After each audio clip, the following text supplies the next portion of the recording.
D'un œil sur les people cette semaine, nous sommes très heureux de recevoir le plus français des chanteurs néerlandais et surtout l'un des chanteurs les plus emblématiques de notre pays. Il fait un petit peu partie de la famille et il nous reçoit ici dans son QG aujourd'hui, la brasserie Auteuil.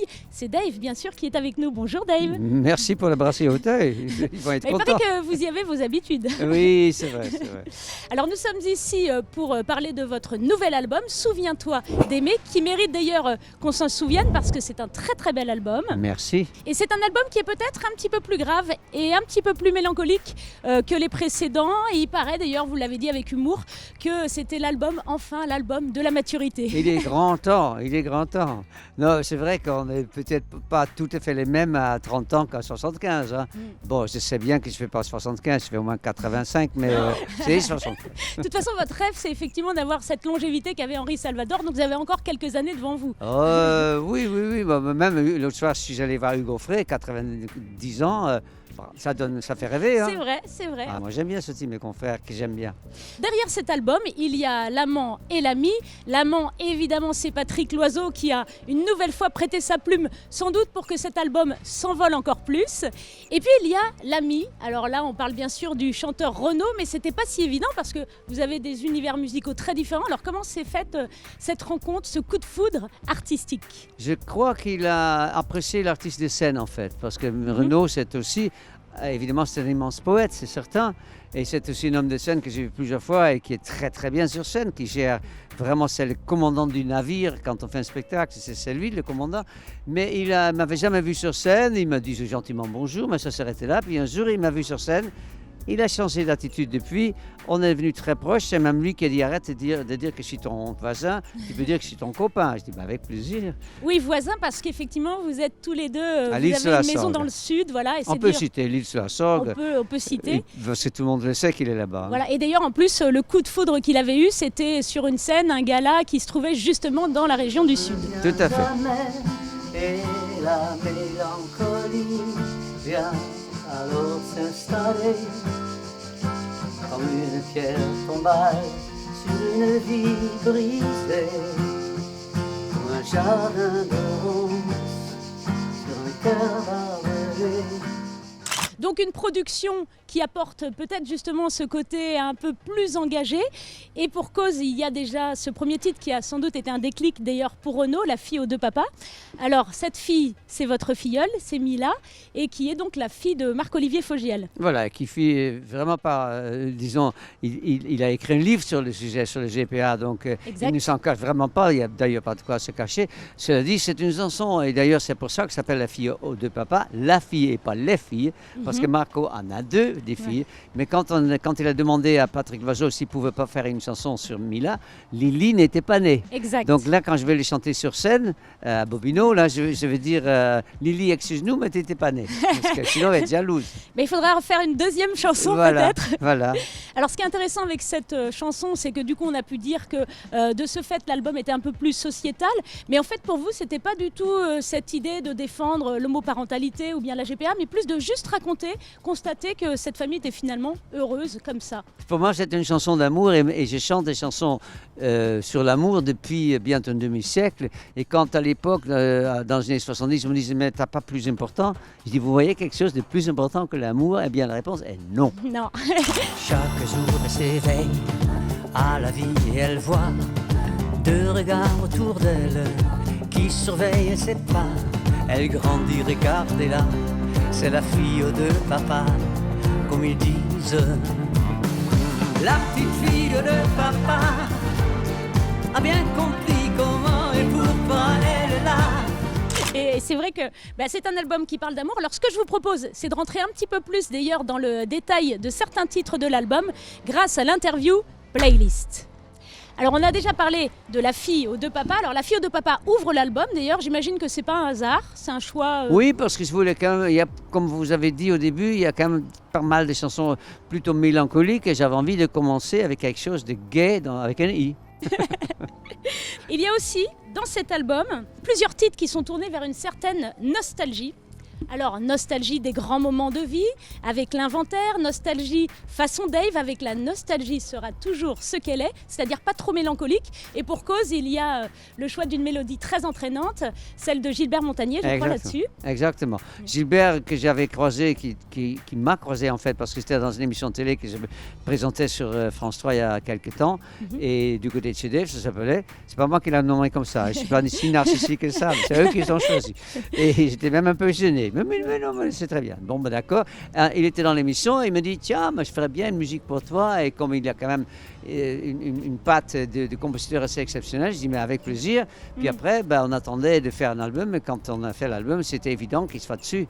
Et je suis très content aussi pour la scène parce que j'ai besoin de chansons comme ça qui sont un peu youpi tralala. D'ailleurs, je crois que vous allez commencer par ça sur scène et non pas par la chanson par laquelle vous commencez habituellement. Je ne peux pas vous l'assurer parce que je change d'avis quasiment tous les jours.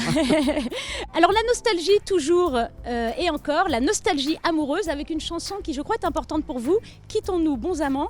Et d'ailleurs, vous avez demandé à Patrick Loiseau de changer la fin des paroles de cette chanson. Ah bah oui, parce que la fin était vraiment trop triste. Et je cite souvent l'exemple, il n'y a pas d'amour heureux que tout le monde connaît par Brassens ou par Françoise Hardy, où en fait Aragon finit pas avec il n'y a pas d'amour heureux, il finit avec il n'y a pas d'amour heureux, mais c'est notre amour à nous deux. C'est bien plus positif. Et Patrick finissait la chanson Quittons-nous bons amants avec Quittons-nous bons amants, et j'ai dit dans un an, dans 10 ans, laisse-nous un peu de temps encore. Voilà. C'est ça. Et c'est le cas. Et ça résume très bien. Voilà. Il y a la nostalgie, mais vous êtes quelqu'un qui est tourné vers le futur. Donc, c'est jamais trop mélancolique. Il y a vraiment ce positif. Donc, c'est vrai qu'on le ressent parce que c'est un album qui fait du bien. Merci d'avoir reçu. Et puis, il y a l'amour, avec un A majuscule, celui qui résiste aux épreuves dans Inséparés, et qui n'existe que grâce à sa moitié, dans deux moitiés d'une même orange, et qui réunit la plume et la voix de Patrick Loiseau. Alors, pour la première fois, je crois. Ben, en duo, ça c'est sûr. Il avait chanté lui-même, il a fait quelques disques dans les années 80, mais il déteste ça. Et il m'a déjà dit qu'il ne montera pas sur scène pour le chanter avec moi. Trop timide. Trop timide, et c'est pas son univers. Mais j'étais content. Moi, je trouve qu'il a une jolie voix, et je trouve que sa voix ressemble un peu. L'autre jour, à la radio, j'entendais Patrick Juvet. Et je pensais que c'était Patrick Loiseau, donc il y a vraiment quelque chose. Ah, c'est marrant. Ouais, il y a un truc. Et puis pour nous, il faut dire aussi que c'est touchant, parce que vous êtes ensemble depuis combien? Plus de 48 ans, c'est ça, 48 ans, je crois? Ça fait ça, oui. Voilà, donc forcément... on était très jeunes à l'époque. Hein. Autre titre fort de l'album, Sous quel arc-en-ciel, alors qui fait référence aux amis disparus à cause du sida. Et je crois que d'ailleurs, ils sont très présents pour vous et vous les associez, y compris dans vos recettes préférées. Ah oui, parce que c'est vrai que j'avais fait un livre de cuisine pour les éditions Cherche Midi et il y a des amis qui m'avaient donné des idées, donc j'ai dédié ces recettes à eux. Et puis quand vous dites disparus, justement, ils n'ont pas disparu, ils sont morts, c'est certain, mais ils n'ont pas disparu, la preuve, on parle d'eux. Et moi, j'aime bien citer les gens qui ne sont plus là, ils sont peut-être dans une autre dimension. Et comme chante Françoise Hardy dans une de ses chansons, l'amour est plus fort que la mort. Belle phrase, hein? Pas de moi, hein, c'est Françoise Hardy. C'est magnifique. Et puis il y a le dernier titre, un des plus beaux je trouve, Dernier regard, celui que vous a donné votre maman avant de mourir et qui explique peut-être la pochette de l'album. Pourquoi? Votre regard, c'est la pochette de l'album. J'y ai pas pensé. En fait, j'ai mis juste mes yeux parce que je trouve que les restes tombent en morceaux. C'est ça la raison. Moi, je me suis dit qu'il y avait vraiment tout un concept derrière. Vous êtes très romantique. Et c'est de l'inconscient peut-être. Oui, on va dire ça comme ça. Vous n'êtes pas idiote. Hein. mais non, c'est vrai que j'aime beaucoup cette chanson que Patrick a écrite, en effet, quand ma mère est décédée. Et là aussi, j'aime beaucoup chanter ma mère, même si... Et c'est une de ces chansons où à la fin, les gens n'applaudissent pas tout de suite. Il y a une espèce de petit silence. J'entends un peu renifler dans la salle et je pense que ça fait du bien aux gens. Puis il y a une chose intéressante aussi, parce que finalement, c'est une chanson qu'on connaissait déjà, mais Renaud a été très généreux dans les moyens mis à disposition en termes de production, et je crois que vous l'avez justement réenregistré différemment avec votre ami commun Thierry Geoffroy, où il y avait, je crois, 40 cordes. Enfin, ça a été vraiment... Oui, c'est-à-dire que dans les années 80, même un aussi immense producteur, chanteur de disques qu'Elton John, il faisait tout avec des synthés. Et nous aussi. Donc il n'y avait pas de vraies cordes. Parce que c'était même pas question d'économie. À l'époque, c'était la mode, quoi. Et là, on s'est dit... C'est la seule chanson qui est en effet pas nouvelle. Et on s'est dit, mais puisqu'on peut, et si on mettait des cordes dessus, et c'est vraiment très très riche, quoi. Et donc sur scène, maintenant, on a les moyens techniques. Il y aura un violoniste sur scène. Super. Mais on fait aussi ce qu'on appelle c'est pas des bandes, c'est des séquences, ça s'appelle. Ouais. Et c'est le batteur qui gère ça. Donc on entendra aussi des vraies cordes mélangées avec les cordes live. Et ça fait un super effet parce qu'évidemment on répète. Et ça le fait vraiment, comme on dit Ouais. aujourd'hui. Voilà, il y a l'album et puis il y a la scène. C'est important aussi Ah d'assister oui. parce que c'est une autre émotion. Ça sert l'émotion Complètement. déjà présente dans l'album. Grande générosité aussi de Renaud qui vous a offert un de ses textes. C'est La femme qui s'en va, un titre d'une très très belle intensité. Et puis il y a bien entendu le titre Souviens-toi d'aimer qui nous invite à ne retenir que le meilleur. Et le meilleur, il est précisément dans l'album. Il y a vraiment un condensé de sensibilité, de poésie. Et je vous propose qu'on écoute tout de suite un extrait. Merci. On y va ? Allez. Alors si tu veux mon avis, n'attendons pas encore 100 ans pour devancer l'ennui.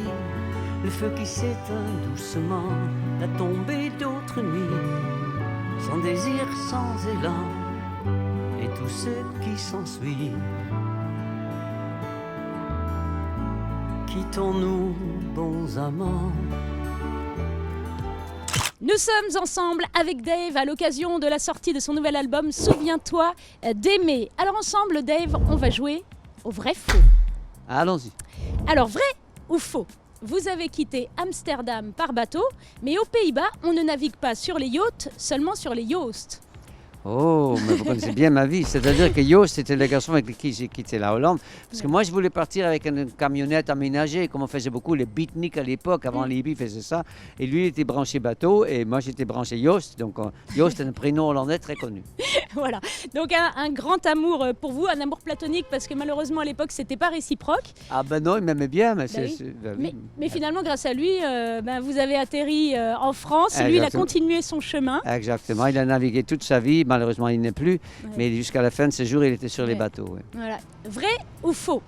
Votre premier nom de scène était Dave Rich, mais vous avez décidé d'en changer car cela ne rapportait pas assez d'argent. Ah, c'est pas la raison, c'est faux. C'est Eddie Buckley, quand il a su que je m'appelais Dave Rich en anglais, c'était marqué sur ma guitare avec laquelle je faisais la manche à l'époque.